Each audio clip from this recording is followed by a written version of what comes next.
अध्यात्म एक बहुत वैज्ञानिक दृष्टि से समझने का विषय है। पर मंदिर में पूजा करनी है या किसी तीर्थ में जाना है या गंगा जी में स्नान करना है, वहां तो खेल सारा आस्था का है ना। आस्था है करिए, नहीं है मत करिए।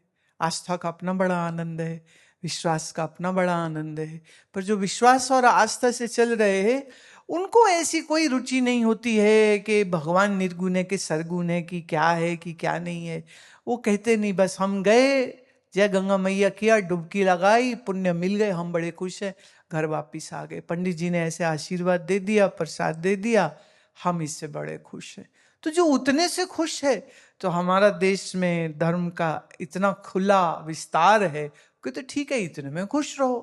पर कोई कहे नहीं अब मुझको थोड़ा और आगे जाना है, तो फिर विधिवत तरीके से किसी सक्षम गुरु के सानिध्य में सीखना पड़ना चाहिए, तभी ठीक रहता है। नहीं तो मैं अभी एक पढ़ रही थी, किसी ने लिखा है कि मेरे पति आत्मज्ञान पाने के लिए अपने गुरु के पास पिछले 2 साल से चले गए हैं। यहाँ इनकम कम हो गई है, परिवार दुखी है और उनके गुरु डराते हैं वापस गए तो तेरा और तेरी पत्नी का बर्बादी हो जाएगी। इसलिए मेरे पति बिना बताए वापिस आ गए। बात ही समझ नहीं लग रही। मतलब ये कैसे गुरुजी जो थ्रेटन कर रहे हैं। और ये कौन सा आत्मज्ञान है जिसके लिए आश्रम में ही जाकर के 2 साल रहना पड़ेगा, नहीं तो होगा नहीं। और 2 साल में ही नहीं हुआ तो 20 साल में भी नहीं होगा। फिर तो आत्मज्ञान क्या है, ये जाने बगैर पता नहीं क्या क्या चलता है। मतलब कई बार तो ना हंसी आती है और ये समझ नहीं लगती कि ऐसो प्रश्नों को मैं लूं या छोड़ दूं।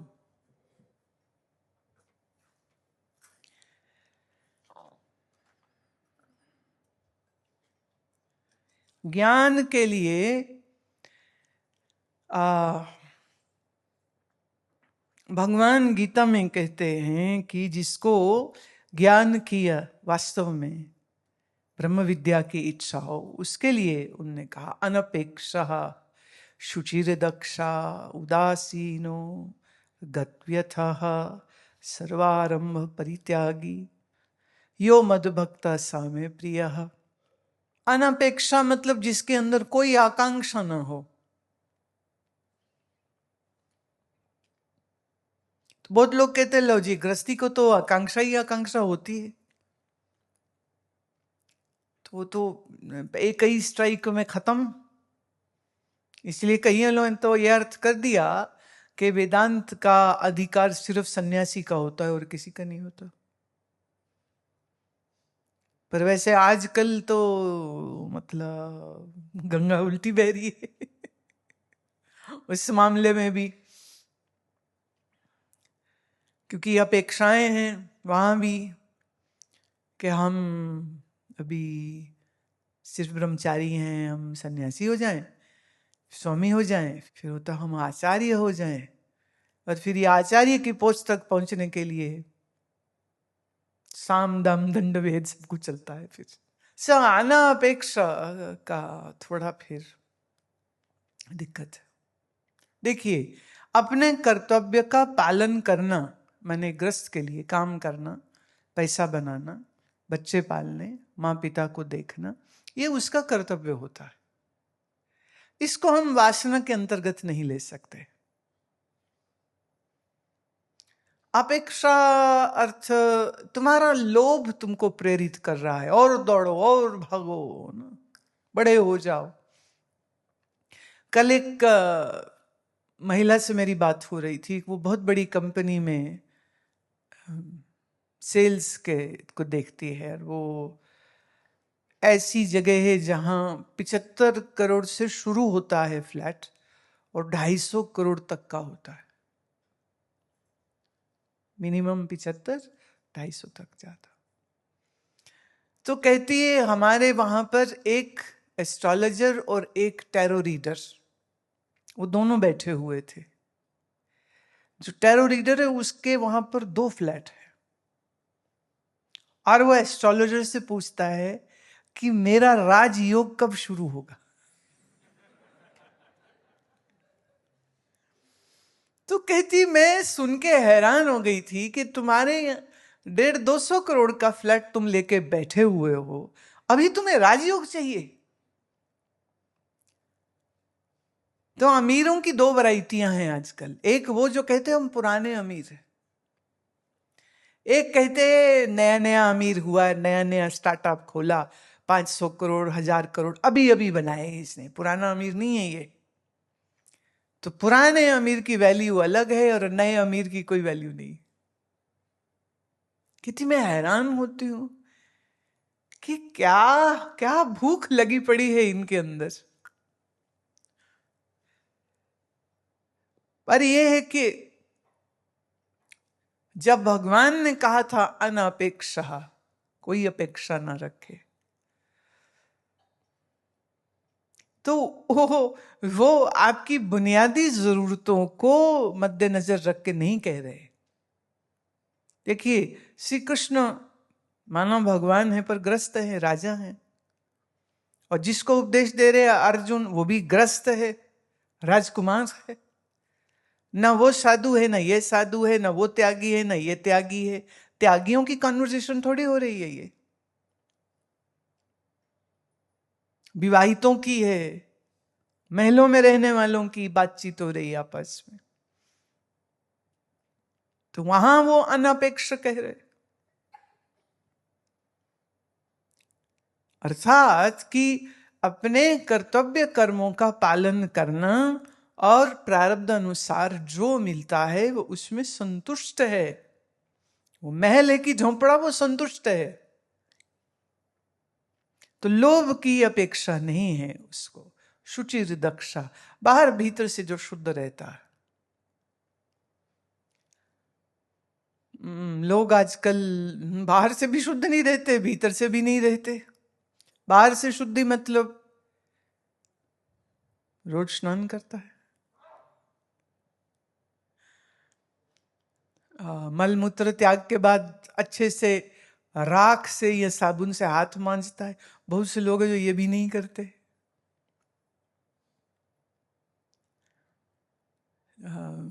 मैला कपड़ा पहनते हैं, ये बाहर की शुद्धता हुई। जिस कमरे में रहते हैं वो साफ नहीं रखते, गंदा रखते। और मन की शुद्धता मतलब मन में कोई गंदे विचार नहीं है, गंदी भावनाएं नहीं है, इसलिए मन की भी शुद्धि है। उदासीनो, पक्षपात रहित रहता है, ना इसको बुरा कहता है ना उसको अच्छा कहता है, ना इसके लिए ताली बजाता है ना इसको गाली देता है। उदासीन, किनारे बैठे,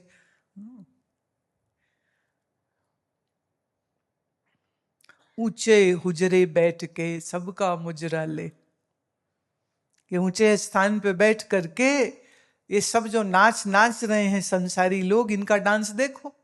कबीर साहब कहते,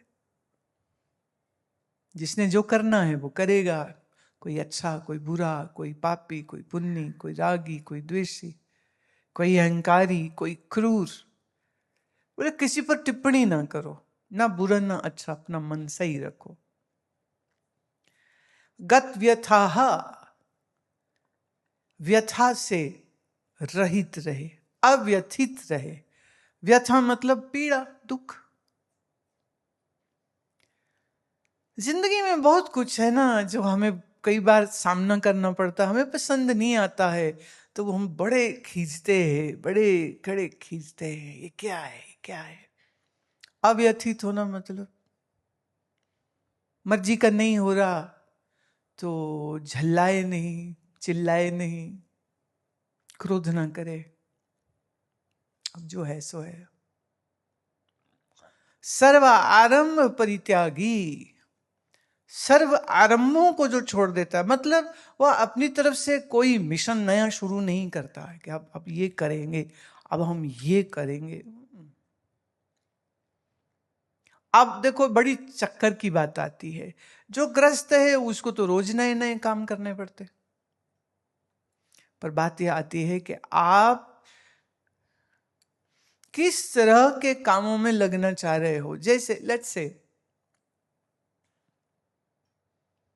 आपकी आवश्यकता कितनी है। हाँ, एक ने कहा मेरी आवश्यकता तो मेबैक कार है, रोलेक्स घड़ी है, ये मेरी जरूरत है। भाई तेरा दिमाग खराब है। तुम एक चीज गौर करना, इस दुनिया में जो टॉप मोस्ट कंपनी के मालिक हैं, उनका कपड़ा, उनका पहरावा जरा आप चेक कर लेना कैसा है। फेसबुक कंपनी के जो मालिक है, डार्क ब्लू कलर की या ब्लैक कलर की टी शर्ट और नीचे एक जीन पैंट, यही है उसकी ड्रेस रोज रोज, नो चेंज। और यहां ऐसे लोग हैं वो कहते सुबह एक ड्रेस पहनेंगे, दोपहर में एक पहनेंगे, शाम को एक पहनेंगे, अपनी ड्रेस रिपीट नहीं करेंगे। हम कोई गरीब लोग हैं कि हम अपनी ड्रेस रिपीट करें। तो उनके जिंदगी में तो आरंभ चलता ही रहेगा ना, रोज कपड़े है नहीं, रोज नया नया खाना खाएंगे, एक ही खाना नहीं खा सकते। तो मनुष्य की वासनाओं की जो दौड़ है ना, वो उसको बहुत बहुत परेशान करती। फिर वही है ना कि 500 के 10,000 करोड़ कमा ले, तब भी वो ये सोच रहा है कि पैसे को मैं डबल कैसे करूं। मैं ये नहीं कह रही पैसा ना कमाओ, मैं ये भी नहीं कह रही कि पैसा बुरी चीज है, पर मैं ये कह रही हूं कि जिंदगी का आपका अंततः लक्ष्य क्या है। करोड़ों अरबों बैंक में रख के एक दिन मर जाओ, ये है। क्योंकि कितना खा लोगे और कितना ही पहन लोगे। एक एक लेखक की पंक्तियां थी कि 8 कमरों के मकान में एक में इंसान रहता है। 8 कमरों के मकान में एक में इंसान रहता है, बाकी 7 कमरों में व्यक्ति का अभिमान रहता है। तुम्हें तो एक ही कमरा चाहिए। एक बड़े प्रसिद्ध अभिनेता ने ये बात कही थी कि जब वो गरीब थे, एक ही कमरे के अंदर सब लोग, घर के 6-7 लोग एक साथ एक ही कमरे में रहते थे, तो शायद वो ज्यादा खुश थे। बोले फिर हम अमीर हो गए, फिर मेरे पास बड़ा बंगला आ गया, हर मेंबर के पास एक अपना कमरा है, अपना टीवी है। और कहते हैं कि फिर एक रात मेरी बुजुर्ग माँ पुकारती रह गई, पर एसी और बंद दरवाजों में उसकी आवाज हम तक नहीं आ पाई, और जब तक सुबह उनको देखा तो वो मर चुकी थी। तो कहते फिर ये लगा कि अगर मैं एक कमरे के मकान में, उस झुग्गी चौल में जहां मैं रह रहा था, अगर मैं वहां होता तो माँ का सांस चल रहा है नहीं चल रहा है, वो खांसती, मुझे पता लग जाता ना। और यहाँ इतने बड़े मकान में माँ कहीं मैं कहीं, और वो पुकारती रह गई होगी, और वो क्या चाहती रह गई होगी कि वो अकेली मरी अपने कमरे में। यूं मैं, हम सब एक ही मकान में हैं, पर फिर भी वो थी तो अकेली ही ना। तो आपके अंतिम समय में आपका कोई आपके साथी नहीं है, तो इससे आप गरीब हुए कि अमीर हुए। सिंगापुर में एक बहुत बड़ी कंपनी के सीईओ की पुत्री ने मुझे ये बात कही थी। कहती है कि उसके पिता कह रहे थे मैं जो भी कर रहा हूं अपनी बेटी के लिए कर रहा हूं, इकलौती बच्ची है। तो उसने कहा कि मैंने तो नहीं कहा कि आप ये सब करो, आप कहाँ हो, कभी अमेरिका हो, कभी साउथ अमेरिका, कभी यूरोप, कभी कभी इंडिया, कभी कहाँ, आप तो दिखते भी नहीं हो। तो ये मत कहिए कि आप मेरे लिए कर रहे हो, आप सिर्फ अपने लिए कर रहे हो, क्योंकि मुझे तो तुम चाहिए, तुमसे पैसे नहीं चाहिए। इसे कहते हैं सर्व आरंभ परित्यागी।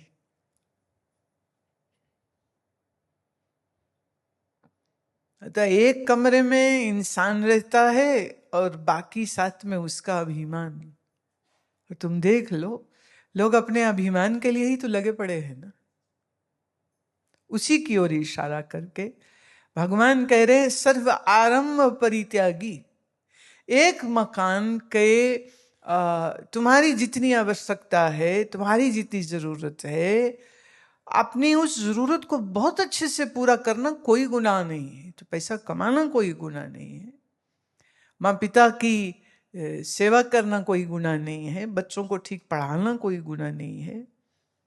पर तुम्हारा 10-12 साल का बच्चा आईफोन मांगता है और तुम उसको देते हो, ये अब गलत हो गया। एक ने मुझे कहा हमारा बच्चा ऐसे स्कूल में पढ़ता है, वहां किताबें ही नहीं है, खाली आईपैड होता है, बस लैपटॉप होता है। तो मेरे को अफसोस हो रहा था उनकी ये बात सुन के, क्योंकि इतनी छोटी उम्र के बच्चों को आप स्क्रीन पे सारा दिन 6-7 घंटे स्कूल के बच्चा स्क्रीन देख रहा है। इस स्क्रीन को देखते रहने से उसका ब्रेन डैमेज होगा। साइंस इस बात को प्रूव करती है। इलेक्ट्रोमैग्नेटिक रेज जो स्क्रीन से आती हैं, ये आपके प्रीफ्रंटल ब्रेन को डैमेज करती है। एडीडी, एडीएचडी, ये बीमारियां, फिर बड़े होने पर इंसोम्निया, और 40 पार करने पर डिमेंशिया, ये होगा। आप खुश हो रहे हमारा बच्चा एयर कंडीशन स्कूल में पढ़ता है, तुम अपने बच्चे के दुश्मन हो अगर तुम ऐसा करते हो। कंफर्ट दे रहे हो, दे लो, इससे क्या होगा, उनकी इम्यूनिटी डाउन होती है। जब हमारे पोर्स से, स्किन के पोर्स से पसीना नहीं आता और वो अंदर रह जाता है, सारे टॉक्सिन जो शरीर में जमा रहते हैं, ये आपके अंदर ऐसे ऐसे रोगों को उत्पन्न करेंगे। इसलिए बच्चों का मिट्टी में खेलना, पसीना बहाना जरूरी है।